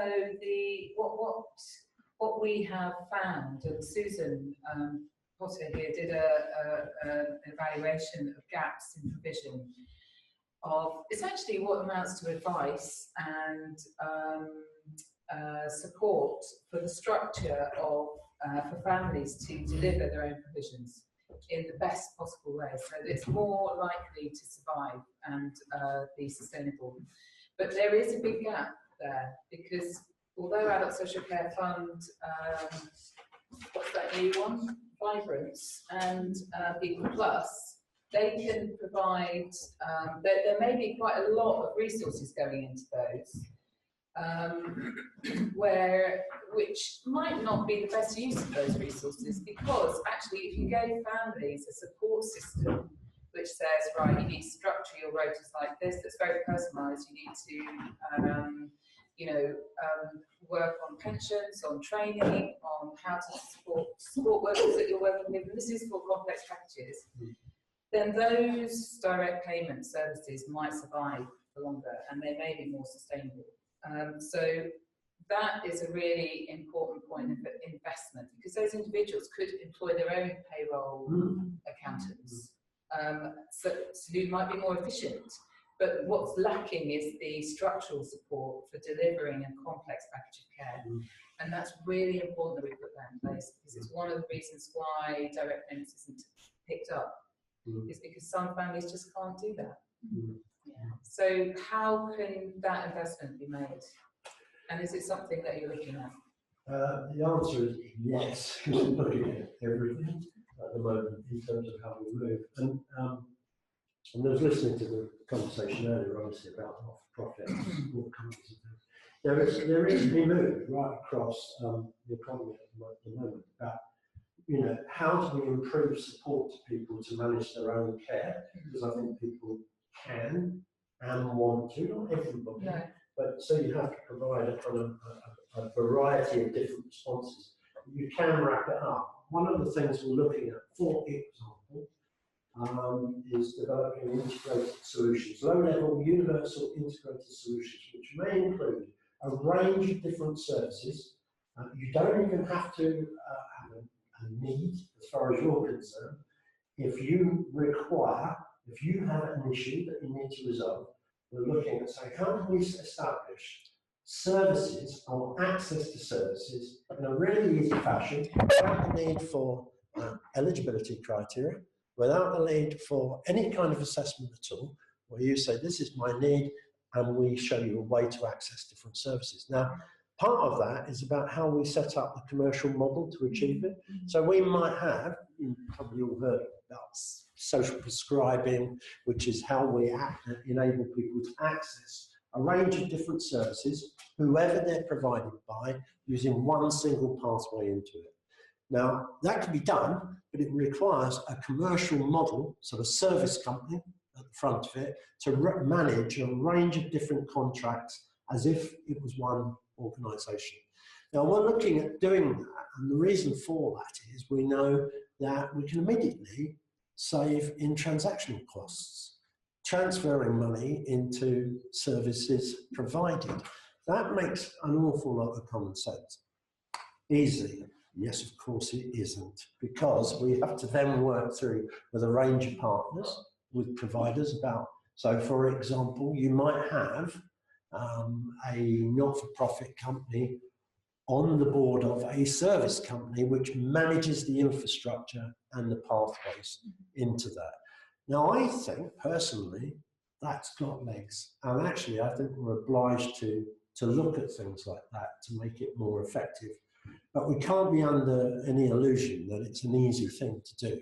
We've started on doing that at the moment, using some arm's length companies that we already have in place. So it won't be a case of starting from new.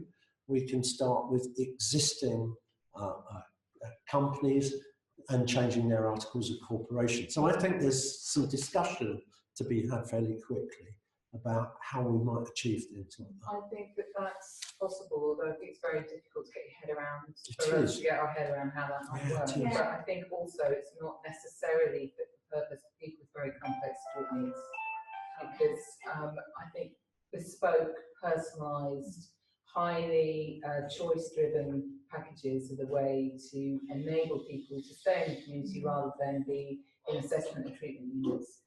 And also there's a huge social development that needs to take place so that the universal providers, I mean, we work with the cultural sector, for example, we go into cultural organisations and support them to understand what it is to live with a disability and what that means to them as cultural providers and whether they're reaching those people or not.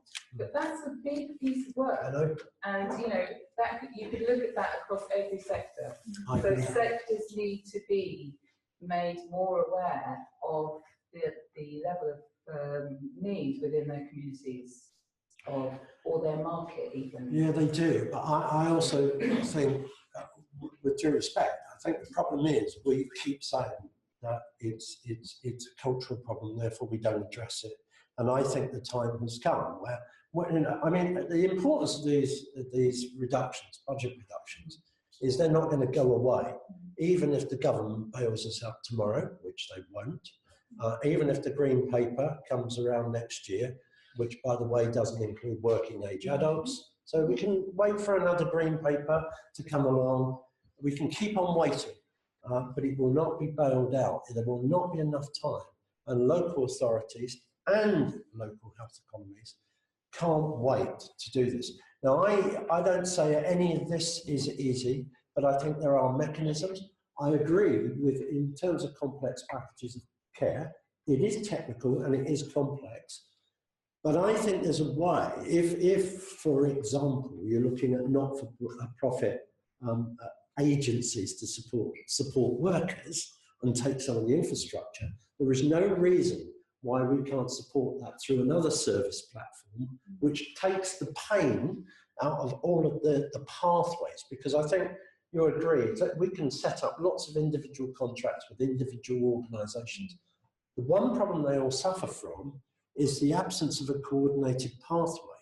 So, and that's especially the case, I think, for people with complex needs. They get lost in the hoi polloi of the noise around pathways into different sectors. I think personalised provisions and direct payment personalised provisions, that they are new, where families are actually running their own provisions, and actually that's where the expertise is. It's not in the commissioners, actually, the expertise in how to do that. And so more conversations with people who are actually delivering those needs to happen in order to inform commissioners about what the needs are. There's a question directly in relationship to this, and kind of highlighting that there are micro providers out there who have been and are developing much needed services. So there's a sense that some territorial service delivery, when it's widely accepted that there is an asset-based approach that's being explored, where the community can deliver the services for a fraction cost to the East Sussex County Council. So that's where those relationships and allegiances need to come forward. So that question kind of just highlights what we've been talking about. It does, and yeah, I'd still argue. I mean, if you look at You know, we set up a few years ago, well I didn't, but our commissioners did set up the process by trying to work with the third sector around the commissioning grants perspective to make it easier. Now, to a degree, it worked. At its time, it worked. There was no doubt that it did. It made it easier so that third sector organisations weren't competing in the same way, so we weren't just commissioning and playing shops. And I think that worked.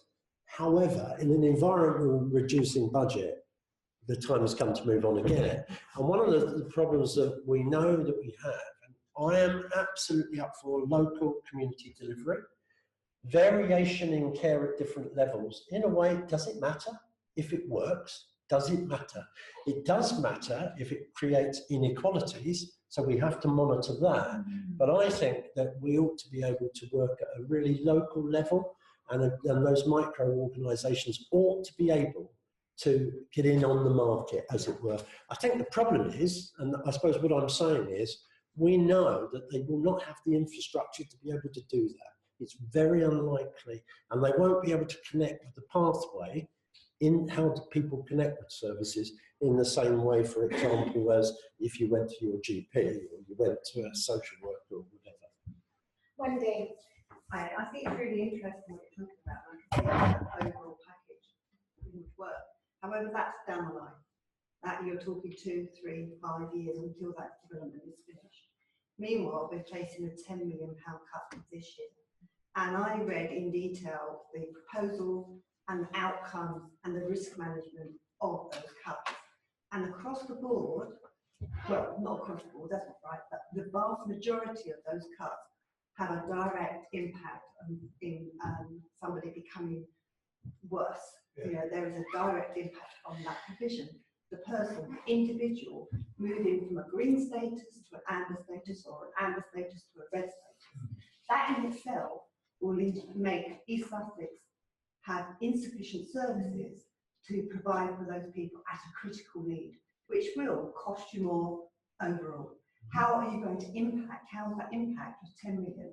And a further 10 million plan for next year going to impact on the individual on the ground who is going to see that service cut, their person they're caring for, who was on a relatively good playing field, move into high critical need. And what do we have in place? I don't think it's going to take as long as you think, because I don't think you've any choice. So, and some of these things are in train now. The other part about dealing with the immediacy of it, and it's not just East Sussex, this is a national issue. And there are certain things that are within and without of our control. And we're saying that, you know, we're campaigning with national government to try and equalise the balance of payments to our books. So if the government moves to, you know, the business rates, we'll be able to keep the business rates within East Sussex to manage our services. But let me be honest, the business infrastructure in East Sussex is pretty poor. Yeah, and you're not giving absolutely, which is why we're campaigning to say you'll still need a support. Don't, you know, there will need to be a transition to implement this properly. And I think what we're looking for in that way at a national level is a proper transition of services to enable us to do all these things. At the moment, we can't. So what that leaves us with... How do you possibly the impact that if you had, say, impact list, you've done a risk assessment, you know that the impact is going to move planning further into need, like more dependent on the state. Have you costed how much extra it's going to cost if people move to the next level of needs, so from amber to critical? How much extra is that going to cost? By cutting the service at this level, how much is it going to cost further on down the line? We have a choice, don't we? And I think all of us, and I would say all our management team and all our staff put a lot of time into preventative services. We're getting better at costing where we don't spend the money, if that makes sense. So by knowing what that intervention does and how it costs, it's a very complex algorithm and it's not perfect. But, you know, I think we have enough intelligence behind that to say it's not perfect, but it's an estimation of if that intervention happens there throughout our system, this is the savings that we can make. Now, we have models in place which tell us that. They're still relatively new. They're still being developed, but they do help us. So the first principle is we get it about prevention. We know that that is the future because we want to avoid institutional care and we want to make the default home or community-based care and not institutional care as the default. So all of that, if we can put that aside, the question then becomes, how on earth do you get to it in a constrained financial environment? And I think what I'm talking about, even if we do this now, so Tamsin will go away at the end of this consultation and she'll look at all of these results and we'll together sit down and say, this is how we think we can model those services. But I don't think we can take away from the fact that there are quite a lot of organisations involved in supporting carers, for example. There are in all walks of what we do. But we will need to reorganise the way we work with them in order to manage within a reduced envelope. That isn't going to go away, which is why I'm saying some of these ideas might feel blue sky, but I don't think they are. I think it's about us being able to sit down with the likes of yourselves and saying, tell us another way. We can see how the various parts of our organisations, because I think social care's role is changing. We're going to become much more an infrastructure enabler than we are a provider of services going forward, because there isn't a choice in it. How that pans out will depend on how, if I say the whole economy, by which I mean everyone, can actually engage in that process and make it work. And that is always a risk. And I come back to that bit about cultural behaviours. It's really hard changing a service that, whatever you may think of it, and for all its warts and problems, has actually probably been one of the world's most successful welfare systems ever. And I don't think we can ever take that away. That is really important part of the context of history to understand how damn difficult it is moving to the next stage, which is to say, so if we take those, how do we make it work in a new world where we've got ever-increasing populations, people living with more complex needs forever, God forbid, but that's what it feels like, doesn't it? So how are we actually going to manage that? We estimate that we'll need the whole of the population of East Sussex to work for us if we continue down our current model. That's every one of you will need to work for us in order to care for another one who works for us, presumably. But that's the kind of position that we're going to get to unless we take some quite radical action in changing the social welfare model underneath it. In the meantime, the dilemma that we're facing is one of saying we have core services by law that we're required to deliver. Okay, we have to deliver assessments. If asked, we have to do them. And we have to provide certain services, certain statutory services as well. The dilemma, I think, for us as a management team is saying, so what proportion of that do we protect in our core services? And what's the work that needs to go on to enable us to change how we access those core services, as well as develop more preventative services? So we there's a plan. If the trick on this will be how well and how imaginative we can do it, how quickly we can squeeze the acute part of the system, which is primarily around institutional and hospital care. If we can squeeze that, because that's where the money is, it's blocked up in that part of the system to move it to this side. That's anyone's guess. That's a challenge. It's not impossible, but it's a challenge. So I think, don't think we haven't got a plan. I think the issue for us is, can we run to catch up? Because we know, I think the budget, the cabinet meet in June the 26th, isn't it, to finalise all the decisions that they want to make. We know the next day we are on next year's savings proposals. The very next day we have a meeting to look at the next year's savings proposal. So they're not going to go away. It's an enormous problem. Overall, we have a longer term plan, but there will need to be some national intervention to make it work without stopping things. Yeah. Quick one. Chris and then. Oh, sorry. Going back to your community services, can I suggest that obviously people like your community voluntary services are contracted or funded certainly by East Sussex County Council to help with what was years ago known as the three-legged stool, which is recognising that local authority, the private sector and the voluntary sector working together can make a bigger difference. Now CVSs are there to actually help with the capacity of voluntary sector services.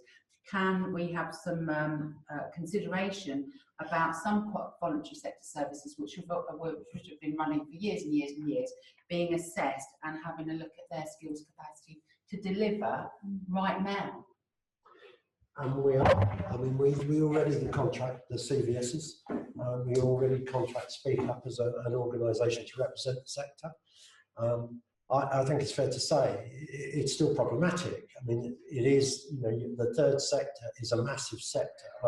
Probably just reflects some of the things I'm saying really is, so how do you have a social contract or a social business contract, if that makes sense? I'm not talking about contracting everybody, but we have to have almost like a memorandum of understanding around how we all work together at an equal level. And that, I think that's the scale of the challenge.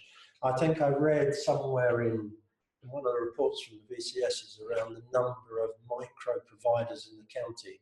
It's astonishing. It's really astonishing the number. To use all of them. And no, we don't. This work has been done. I mean, I've been around for, I don't like to say how long I've been around, but I've been around a long time. Well, 1996 to be precise. And so a lot of this work that you're talking about has actually already been done. So let's not reinvent the wheel. Let's use some of the stuff that's already been done over the years and let's just tweak it to fit today. It is, if we can engage the third sector in frontline opportunity.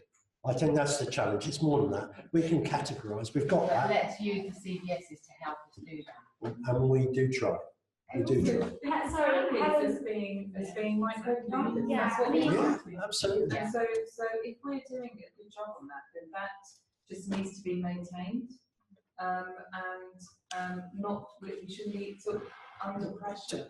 To a degree, I think for us as a sort of enabling organisation on behalf of local government, it's really important. I agree with families as micro providers. It's almost impossible for us. And where the sector becomes really important is in being able to represent views of those micro family providers in the delivery of services, because we just cannot engage. So yes, exactly. But it needs to be kind of cascaded in a way and structured in a way that operates sensibly as a kind of business model. Do you see what I mean? Because I think, and that's the difficulty with your question, is the understanding about how we work together. So, you know, we get issued the government's grant budgets, and then we distribute them according to how the council sets its priorities. But we don't probably effectively influence that whole agenda by using the sector as a powerful kind of business tool. And that's where we will need to get to, even this stage, to manage our carers budget as it stands, because it is greatly reduced, and we'll need to manage that really effectively. Now, I can't actually think of any other way than saying, so the consultation is just a start, really. It's saying, so what do you think the priorities are? How should we prioritise? How do we manage that between a sector of many providers? How do we do that? Because someone's always going to feel a tad left out, because that is the nature of prioritisation. That's life. It is, but I think it's about how we, you know, so if we accept that, it's then about what's the model that makes it happen. And that for me is how we overcome some of this, because otherwise it would be us as commissioners just divvying up the cake in a different way, and we'll see you here again next year saying the same things. So I suppose that's the challenge back in a way, isn't it? We have time for one more question. Helen. We've learned today that the people who are going to provide services to DP are people plus again. Migrants. Thank you. I I've just heard, I've just been told that about somebody that I've never heard of. I've never heard of that company. A few years ago, social services would come to users and say, what do you need out of this contract? Is there a question you want to ask the potential provider that they will do? Now that happened once, and it hasn't happened since. And now we don't even know when the contracts are being done. We don't ever know what the contract is finalised as. We don't know what they're supposed to provide. So half of us don't know whether we should be going to People Plus for a particular query or whatever. We don't know anything about the contracts that are given to those people. So as commissioners, I think you should be asking us for more information about what we need from that service, and also letting us know what the conclusions are and more about the people that are providing it. So there's a culture that's changed whereby it used to be the case that potential providers would be working with users to identify. Well, we were asked, Teresa was saying the same, when we had the support group, we were asked as users for direct payments what we needed from the service that was being commissioned. And that happened, I can't remember how long ago it would be, Teresa, 5, 6? Where are we, 4 or 5 years ago, something like that. We're in the last round when People Plus and Possibility People were when Possibility People originally came on board. I think it was then, about 4 or 5 years ago. And linked to that, I'm just going to add another little point. Actually, is I actually think there should be some service user involvement on the panel interviewing those organisations. Absolutely, I think that's come through a couple of times today. Really, is that networks like this are an incredible resource, and involvement seems to have become on the it's on the back burner now. I don't know if it's a squeeze of capacity. We have different people attending at different times this morning, obviously, in terms of being able to take time out from. I can only say I can only check on things like this. We can have a look into that. I mean, procurement is done by a third-party organisation within the local authority, so we do not procure. But we can check on those procurement processes, and I will check about that. It's just news to me, to be absolutely honest. So I'll have a look into it. What's the name of the two companies? Vibrance and People Plus. Who did they replace? Possibility Okay. People was replaced by Vibrance. Yes. Oh, was it? Yeah. It's not just a reconfiguration of providers, is it? What do they do?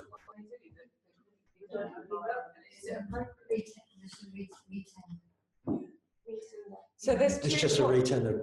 And there's 2 points there, aren't there? One is that there was no consultation before the tender with current users, and then second point is you haven't been told exactly what's in that contract, what services are being provided, so that you know how to best use the providers. We can ask some questions about that and try and get some answers. Could we try and summarise for you, Martin, what the key issues are in relation to the cuts? What do we want you to know? What we want, how, what is our response to these proposed cuts? How can we help you?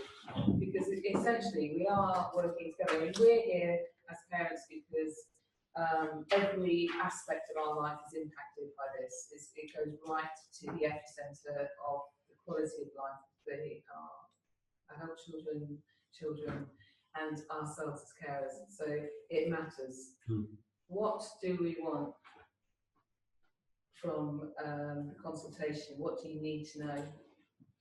I mean, I know that I would like more investment or maintained investment in families who are running successful provisions as micro providers, and also to listen to what families need that they're not getting from People Plus and Vibrance, because they're different kind of provisions. So families need much more structured support, and the workforce of support workers needs to be really invested in, because they are the key to sustainability. And also parents and carers, individuals with complex needs, are the biggest unpaid workforce. So what happens when further support is taken away? when we reach critical, which is what Wendy was highlighting, short term for long term suffering. One thing we could get some confirmation around is by 2020 will we have joint packages of care? What's East Sussex better together, the agenda for moving that one forward? Could we put that as development? Well, I think the current ambition is still an ambition, is to have one commissioning pot, and in its entirety, which is 850 billion by the time we get there. That's the ambition. And there's a lot of water that still floats between us and 2020, and not all of that is about individual officers between the NHS and social care, getting it all sorted and sending each other flowers and doing all the right things. We will continue to do that. The reality is, of course, it's a government agenda as well, and that's not showing any politics. I'm not allowed to. I haven't, have I? I promise you. But you know, that is really important, and your influence on that agenda is very, very important indeed. We can campaign to a degree, but not in the same way that you can. So yes, of course, that's got to be the ambition. It's got to make sense. Hopefully, our aim is also not to have a CHC team and a social care team. It'll be one working to one pot, and a set of criterion will be applied. I dare say it will be just as contentious as the previous criterion, but that's not the point, is it? The point is, because these things always are, if it's an individual decision, and it is a very complex process, so I don't want to take that away. But we know there are things that we've got to do, and we are doing, and we will continue to do. But I think I'll just one further thing. I think the thing you can do, the things that you said this morning, write them down for this consultation, because that's really important. So we'll be making a range of arguments, but our members also need to be able to see that when they come to make the decisions that we're going to recommend to them. Martin, would it be useful for you to have names of people who are really helpful in the process that parents and young people and older people go through?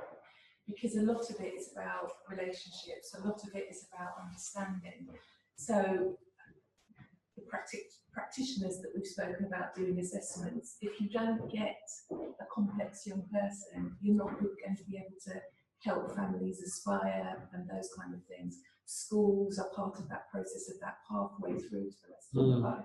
They need to be involved as well. So if you as a commissioner know where there's good practice, if you're looking for this model, it's probably really useful for you to know what is working and actually where pennies are being spent and they're not working. I know you said it's a complex way that you measure impact, but actually parents and carers and service users can probably give you some good feedback. I would suggest you submit whatever you think is really important, and that will help us. So not everything will kind of get through, all the papers, but we'll have to come to some determination about the best way. So I think there's two bits. There's one, there's feeding that information into the process.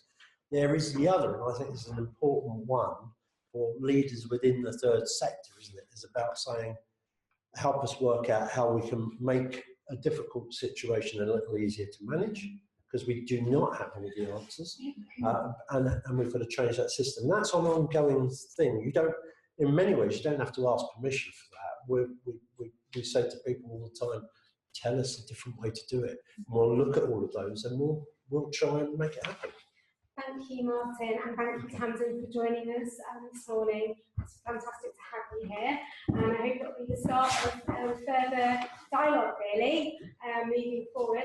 Our next meet-up is going to be a bit more informal than this, if we have to hit. I can't have a cup of tea and a coffee and catch up, really. So that will be on the 29th of May between 2 and 4. There are some feedback postcards on your chairs. I'd be really grateful if you could complete those. They shouldn't take very long, about a minute or two, and just leave them on your chairs on your way out. I just wanted to recap, when is the deadline for the consultation? The 25th of April. It's on the website. Okay. So, and I've got some paper copies. If anyone wants a paper copy of the survey, I haven't brought prepaid envelopes. That's the only thing. But, if you want to complete it and drop it in here, we'll send it off for you. Or if you'd like to have a chat with myself or anyone at Project Artworks about your feedback on the consultation, we'll prepare a letter together. And I would like to thank you very much. Yeah. It's huge, huge. Open and candid. I think the more transparency, the better. So I think that's the way forward.